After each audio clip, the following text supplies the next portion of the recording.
God, I'm still drawing a blank on the stage X opening here. You have to listen to me. Ah! Is that me? Don't be so shocked. I am you 5 years in the future.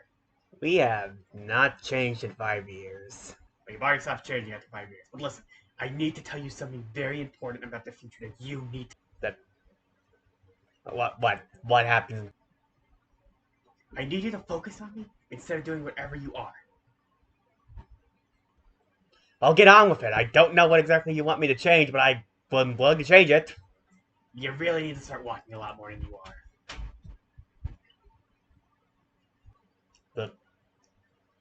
That's it. Just walk a lot more and more or less be prepared for that. Yeah, you're gonna do a lot of walking at your new job. It's gonna really hurt the feet, so get used to it right now. I thought you were gonna more or less say something ridiculous like there was gonna be a pandemic in a couple of years, or Russia was going to invade Ukraine, or some kind of other awful, horrible thing like the continued rise of fast. It's a good thing none of that happens. Yeah, good thing none of that happens in the future. So are you like gonna disappear because of a? Well then, on to Deno. Hello again. Welcome to one of our Toku ramblings. We have a big one. A really big, will take a couple of weeks, maybe a month to do. We have Kamen Rider Deno. Well, might as well get the positive stuff out of the way first. I don't mean more or less like this show is bad or anything. I'm just thinking ahead to the movies.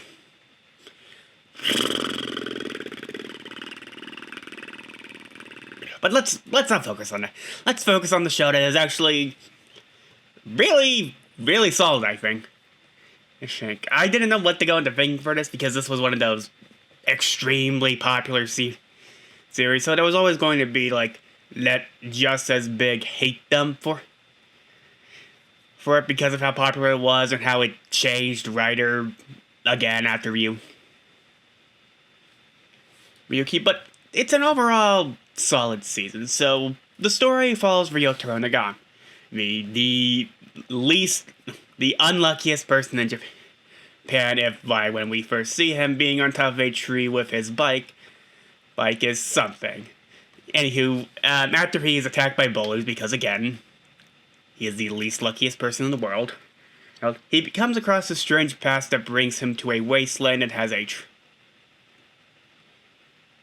train, and the day continues to get stranger when he is possessed by a spirit that proceeds to beat up the folks who had harassed him earlier. This one is from a group of spirits known as the Imagined, genie-like creatures from the future who grant the wishes of humanity, but in that genie way of being too specific, or more or less not letting you know that it is going to be really, really bad. And they do this so they can travel into the past to wreak havoc and destroy the past. Anyway, one of the girls that was on the train, Hana, tells Ryotaro that he is Deno, a warrior that is meant to protect the timelines. Unfortunately, Ryotaro kind of sucks at the whole fighting thing, since he kind of gets his ass handed by the first monster, and that's something I actually kind of like. It does. If there is something I will say that this series really has going for it, it's Takeru Sato as Ryotaro Nagami. This is an incredible performance by this kid. Well, I guess he's now an adult, but like, there's a reason why this guy is so big in Japan.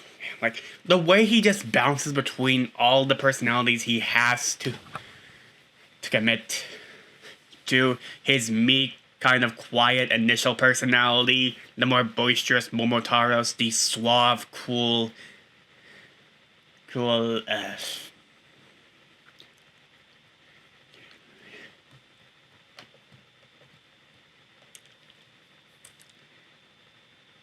Oratara's kind of more or less that you was not a woman.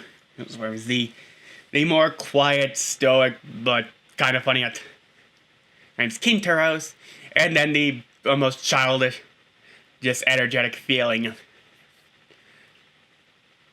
of Ryutaro's and two others, but we'll get to it. It is quite the performance, and it's just so fun seeing him just jump between all of these throughout the entire show, and I believe it.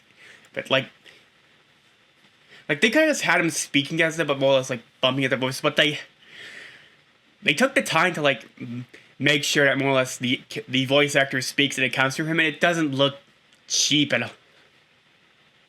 Only like in the same way I kind of liked how Shinji was sort of, not what you'd expect of a typical writer protagonist.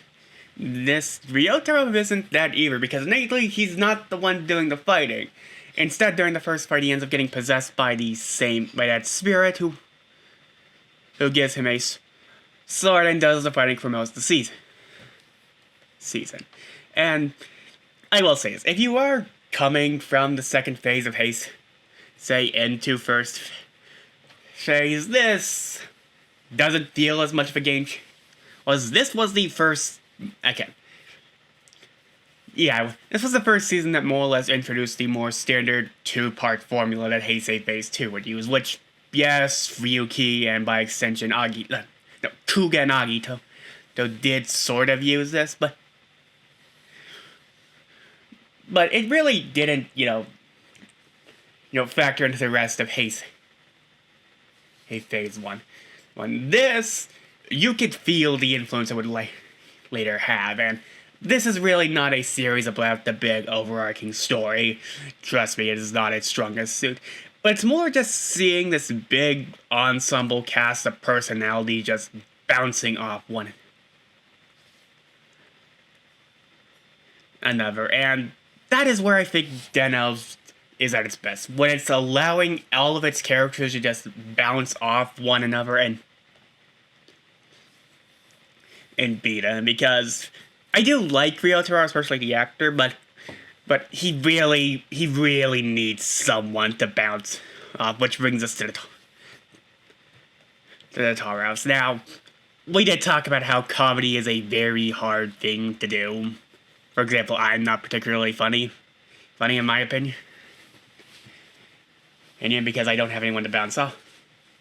But like if you are not funny, then you look like an idiot and embarrassing yourself in front of a bunch of people. I mean, Caesar X was something that did not make me laugh, even though it was a comedy.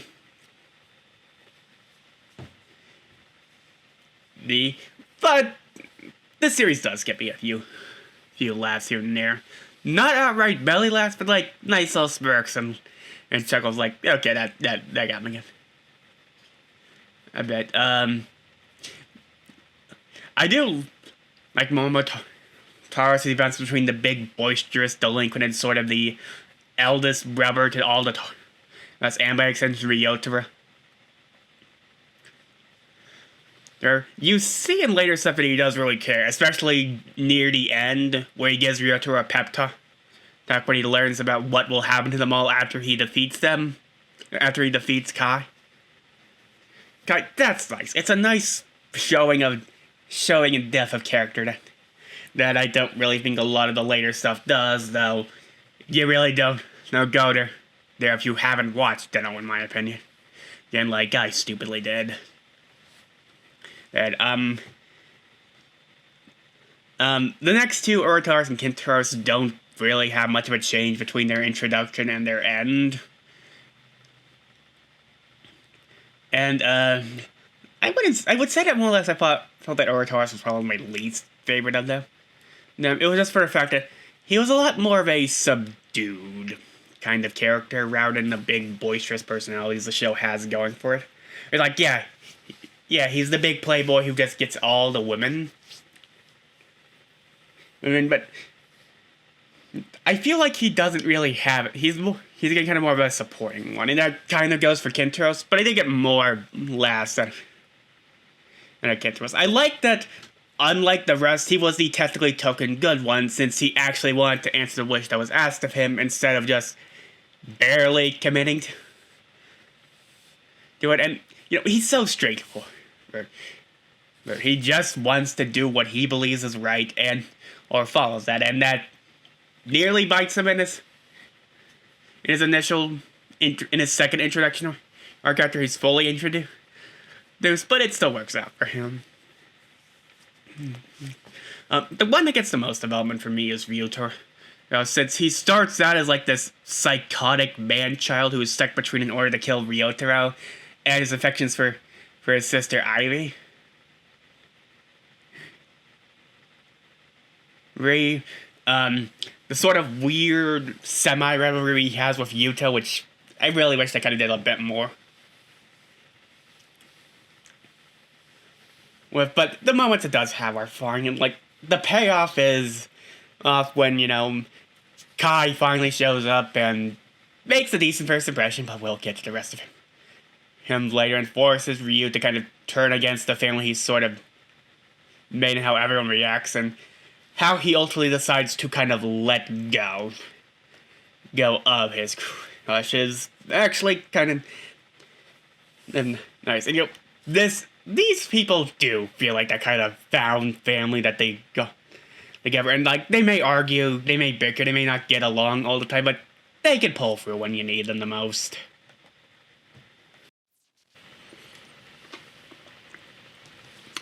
Besides the main Taros, there are the additional side actors. The main ones are sort of important. So there's Hana, who sort of acts as the elder sister trying to keep the other boys in check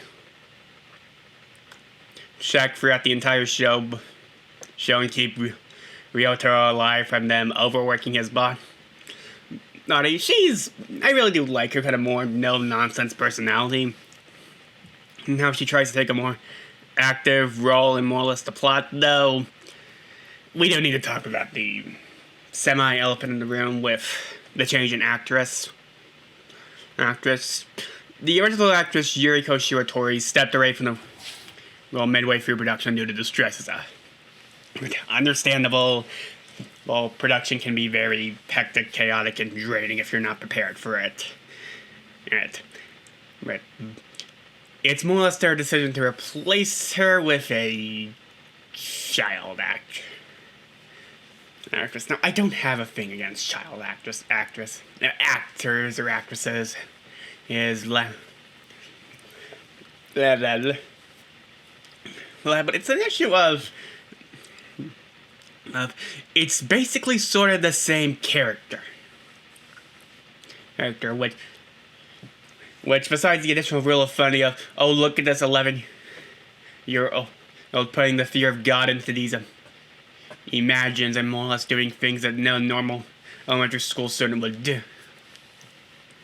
There's not a really big change in her character. It's just now she's played by a child because of timey-wimey garbage. Garbage explained in show.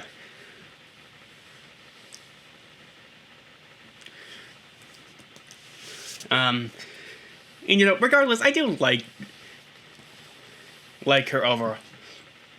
Well, her interactions with the rest of the crew is again one of the big things. There are moments of reflection as she comes to more or less tolerate the Taros more and get over her rabid hatred of them because it destroyed her time. Fine, which again is something you can see slowly grow throughout the show. And yeah, she was good. I really did like her. But yeah, now we kind of have what I would consider more of the thing that depending on who you are might be a bit of an issue here. The additional side characters are mostly more comedic. So, in the real world, we have Ryotaro's sister and two of the people who want to date her, Seigi and Issei. Ari's big thing is that she makes all of these weird herbal remedies or drinks that everyone hates, but is so unflappable. She sort of beats it by the end as we do reveal more about her past and how much she sort of had to give up when her fiance ended up leaving which is, I think, a nice little way of putting her more into the plot. Though Seigi and Heisei are more comic relief, though they do sort of offer their own things to the plot. Like Seigi does gather some information to the victims when it's needed, and Heisei is the one to reveal that Ryos is a thing. So that happens. They're not overused. I feel like the comedy here at least strikes a decent balance between needing to be a serious show and being more comedic, and that kind of goes with both the Deadliner crew of Naomi and the owner. Being more, compared to the kooky kind of normal comedy, there is these people who sort of... the issue I have with Naomi is that it's kind of a repeat shtick of more or less bizarre drink that everyone else hates. I feel like it could have been an entirely different character who did something different, but I still liked her. And the owner just being freaky and bizarre, to say the least. At least with how he eats rice without wanting to knock over his flag, and constantly failing to do so. And now we have sort of like the big kind of gamut of this series. The younger Yuta Sakurai, played by Yuichi Nakamura. Now, the reason this was probably as big a risk as it was because the actor who had previously portrayed Kiryu Kyosuke, which, if you wanted more or less something that was symbolic of what Hibiki's second half became, yeah, he was probably pretty good representation. That hate was so great that when it was revealed he was coming back as a secondary writer for this show, he kind of innately had some negative reception.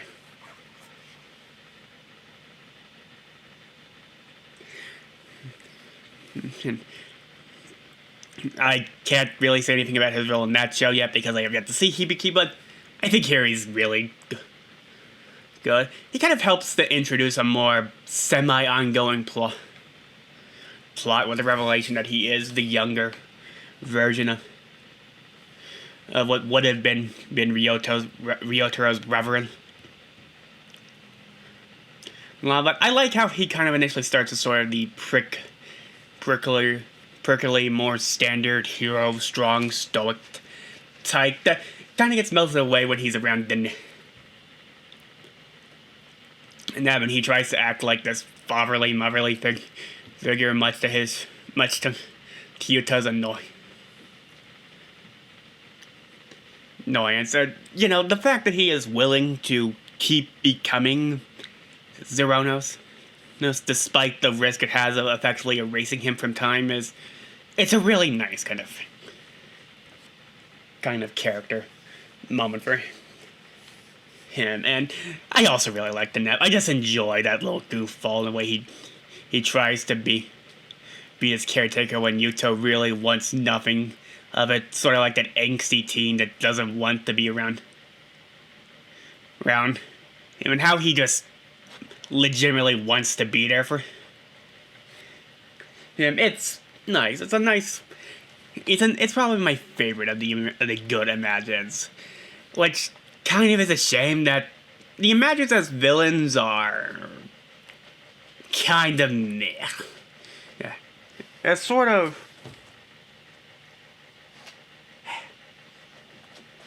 You really like that, don't you? As sort of these week-to-week kinds of monster attack victim of the week sort of things, I think they work fine. I like the designs. They kind of strike a nice, good mix of threat and stuff like the Wolf Imagine. I kind of like how the first couple of Imagine kind of correspond to Ryuki writers. Whereas that was a neat touch. Deno fumbles when it wants to be a much more plot-driven story than focused on individual characters and their bouncing off. And I'll just flat out say it, Kai might just be one of the weakest Toku villains I have ever seen. I haven't been through everything, but it's really a low bar. He said he doesn't really do anything besides show up, talk, act insane for a bit, and leave. The actor has no charisma whatsoever. He's just kind of a thing that exists to have some kind of final boss for the series to end on more than anything. And besides like an okay introduction when he more or less tells Ryotaros to kind of pick up the killing Ryotaro thing, it's just he doesn't really have much of a personality. If this show did not have a main villain, I feel like it would have been fine. If the Imagine were just this uncollected anomaly of people who just want to destroy the past, I feel like that would have been fine. And let's talk about the time travel stuff, because that is it's not bad early on when it's the simple stuff. It never delves into changing much about the past. Like, technically, yes, the first arc does have Ryotaro change it, so the one delinquent kid who lost someone close to him can spend the last moments of their life with them. No, but it's definitely like aggressively, and it's not like it's the big focus. They just go to the past to deal with the monster the way you can. Really, the show does not do anything to change it, though. Not much changes in like maybe a few short years. Yes. But then Zeronas, which, well, yes, the plot does get semi more interesting. That's the whole additional Utos, the changing anomalies of time lines. If you're not paying attention, it's going to more or less leave you with moments of like, wait, why are we here again? What happened? Like, it never feels like it's trying too hard to be a time travel story. Like, someone is killed, Yuto is killed in the past, so we initially get a timeline where he never exists. This did in Irie's cafe changes from a star-themed one to a plant-themed one, but don't worry, he comes back immediately because some people do remember him. It's like probably I'm misremembering it, but more or less I hate time travel so much as a plot point, and I'm starting to get a headache because of it. But like, that's sort of Deno's kind of big falling point, is that as sort of an episodic 2-in-2 adventure, it's fine. When it wants to be a more serialized thing, it kind of falls flat in its face because I don't really think it had enough time to build that stuff up. I do think, like, with the change of overall tone from what previously came before, I do think that Deno does a good job of making the changes. The series is a lot more colorful, full, brighter shades of them to go with them. I do think besides platform, which is not even a full suit, it's just a proto form, all the suits look good. The first, Sword and Rod are, I think Sword is okay, suit-wise. Rod's pauldrons bother me. I know pauldrons mean no. I do think, however, the suits do get a lot better. Specifically, like, axe and gun form look really, really great. Especially gun. I have started to slowly realize, Uranium Purple is probably one of my more favorite colors. That mix of silver and black is just it is perfect. It is spectacular. And since all the Toros do have distinct personalities and it is essentially a different one fighting, it does help to sort of mix up the fights. Since we see their own personalities kind of come out in how they fight, and by extension that. I mean, yes, we have had multi-rider forms before, and Kuga and Agito specifically, but that was more just after a different form. They were still kind of being the stoic kinds of things here. That being said, the Deno stuff does have its suits. I'm not fond of the Taros' sort of final climax form. It's just way too much. You just throw the 4 helmets onto the student. Just looks really meh. Lighter form I do think is kind of good. It's not as good as combining the train with the suit as, say, Trideron was for right, but I feel like it's a decent cap to, like, Ryotaro's coming of age plot. Zeranos looks good too. The green looks really well. Well, but I feel like it's a little too... This should at least have a lot going on in it, but I kind of prefer Vega with the cape. That really does help make it stand out. The trains, despite their CG kind of look, are also actually kind of decent. And, the soundtrack actually is really good. Like, I do think there's a lot of pep and energy into this, especially, like, the main theme. I do prefer the Taro's version. Double action is also pretty solid for all of its variants. It's a definitely different kind of tone that Wallace the music helps to set with this show here. And I feel like that really, if you're coming from this from, like, most of Heisei Phase 2, Double O's, Forza, Wizard, Drive, then this is not gonna seem as much of a big shakeup. Especially because I do feel like both Double and O's kind of perfected this sort of setup.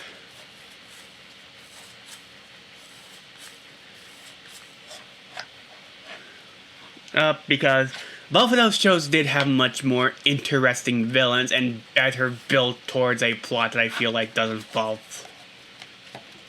flat here.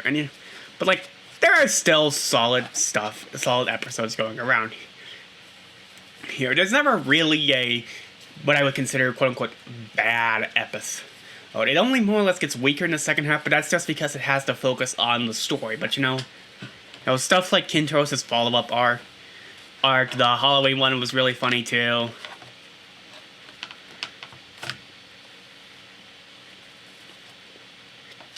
Kai, despite not being a really good villain, has a good first impression. So it's really good, and I think it's really helped by the fact that this cast it works. It's a really great cast, I think. It might not be for everyone, just how it is with most comedies. Some of you will probably not enjoy it, but I would say that this is a season worth watching to see if it really is worth the hype. And by extension, these 7 movies I have to watch, oh my god, I really should more or less enjoy this a lot more because, oh my god. Yes. We can do the things to keep me in the YouTube algorithm and not be completely and utterly obliterated by it and forgot. And see you next time.